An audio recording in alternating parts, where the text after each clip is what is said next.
Oi, pessoal, o livro que eu compartilho com vocês hoje é O Caso dos Exploradores da Caverna.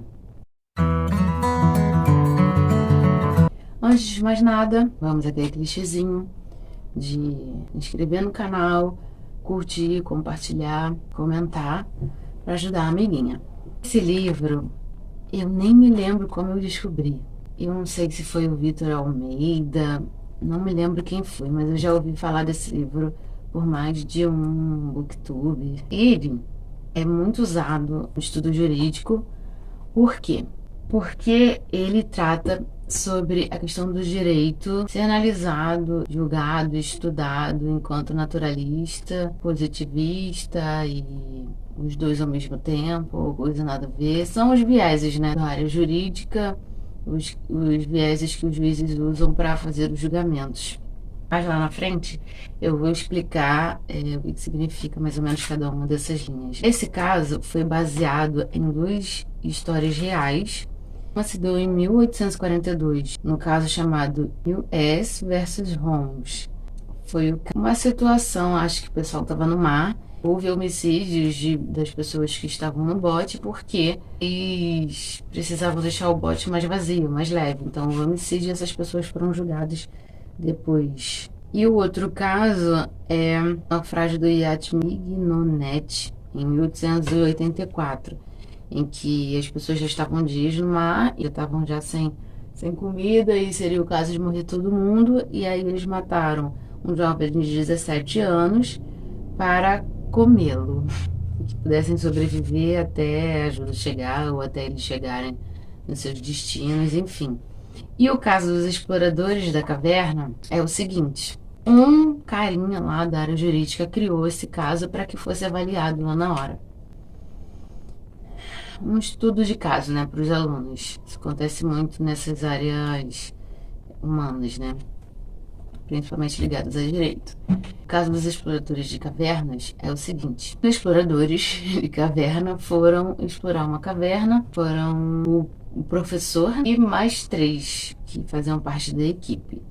Quando chegaram lá, as rochas caíram e tamparam o acesso de saída dessa caverna. E aí passaram-se alguns dias. Esse caso durou 23 dias. Alguns dias se passaram e a família começou a dar falta, né?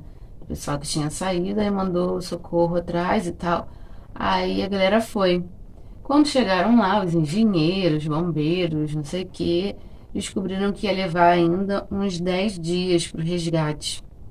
Só que eles já estavam ficando sem mantimentos, ou seja, 10 dias. Se não houvesse comida, eles iam morrer todos. Esse professor sugeriu que, por sorteio, um fosse morto para que alimentassem os, para que não morressem todos e sobrevivessem alguns dali. A princípio ficaram meio assim e tal, pediram ajuda do pessoal lá de fora. Foi padre, foi juiz, foi prefeito, foi engenheiro, todo mundo que estava envolvido de alguma forma com aquela situação. Ninguém respondeu nada, as pessoas simplesmente se isentaram de tomar essa decisão, de dizer que aquilo era certo, que era errado, que deveriam fazer ou não. E aí já entra a primeira crítica sobre a questão do direito, né? Quando as autoridades competentes a responder certas questões em relação às atitudes humanas não tomam atitude nenhuma, as pessoas agem por si próprias. Depois, será que podem ser julgadas pelo ocorrido, sabe? Enfim, mais à frente a gente aprofunda mais um pouco sobre isso.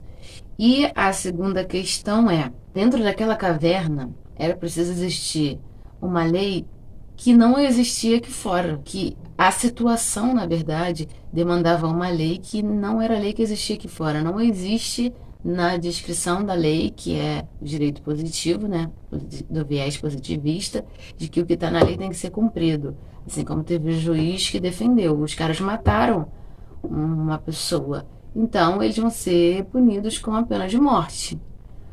Só que a circunstância, como o juiz defendeu, né? A circunstância em que eles estavam vivendo naquele momento não se configurava numa circunstância que dá aval para que o direito daqui de fora funcione. Então, deveria existir um outro tipo de lei para julgar o ato dessas pessoas. E, enfim, o que aconteceu, né? Como já adiantei, Eles fizeram um sorteio, como ninguém de lá de fora se pronunciou a respeito de nada, eles fizeram um sorteio e quem ganhou, na verdade quem perdeu, né? Foi o próprio inventor dessa estratégia. E aí ele não quis, né? Ficou desesperado, não quis, não aceitou, mas os homens o mataram e o comeram. E depois de, eu acho que faltavam 3 dias ou 2 dias para que a caverna fosse de fato aberta. Fora que nesse período, nessa tentativa de tirá-los de lá de dentro, algumas pessoas também morreram. Os que tentavam, por exemplo, a equipe de resgate, enfim. 4 pessoas acabaram morrendo além do cara que eles mataram. Então eles também foram julgados por isso. De cara, quando saíram de lá, eles foram julgados com pena de morte, que é a pena para quem comete homicídios. Só que o caso foi levado a júri, foi pedido que fosse levado a júri, que os juízes decidissem o que ia ser e tal. E aí tem 3 principais juízes nessa história. 3 ou 4, se eu não me engano. O primeiro era esse, a favor de que eles fossem analisados não sob a lei que existia no Estado naquele momento, porque a situação era outra, as autoridades se isentaram de se posicionar a respeito do que eles tinham sugerido, eles deveriam ser sim responsabilizados, mas não com pena de morte. Tinha um outro que não concordava com isso e também não concordava com a pena de morte para ele, simplesmente não sabia o que dizer, se isentou do caso e, inclusive, pediu para sair dessa análise. O outro era oposto a esse primeiro, que falava que não, a lei é bem clara, se a pessoa matou, tirou a vida de alguém, ela tem que pagar da mesma forma. E aí tem o questionamento do primeiro, que é, esse é o que segue pelo viés naturalista, justnaturalista, né? Que é preciso analisar todo o contexto da situação para que o direito seja efetivado, para que a lei valha, para que a lei seja executada. E o positivista é aquele que defende a letra da lei. E o positivista falou isso, né? Que matou, tem que morrer também, porque era a lei que regia o Estado em que a situação acontecia. E esse primeiro falou, provavelmente ele era contra, inclusive, a pena de morte, né? Para ele usar esse tipo de argumentação. Nós estamos julgando pessoas que mataram sobre uma situação, uma circunstância específica. Se a gente os condena à pena de morte, a gente está fazendo a mesma coisa que eles fizeram, então a gente tinha que ser também punido da mesma forma, porque eles estavam julgando para que o cara fosse morto. Então quem mata tem direito à pena de morte. Tem direito não, tem o dever, né?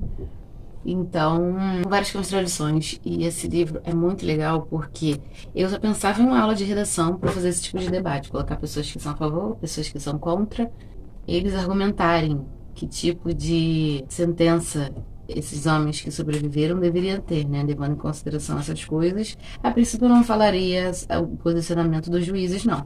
Mas eu ia lançando questões, né?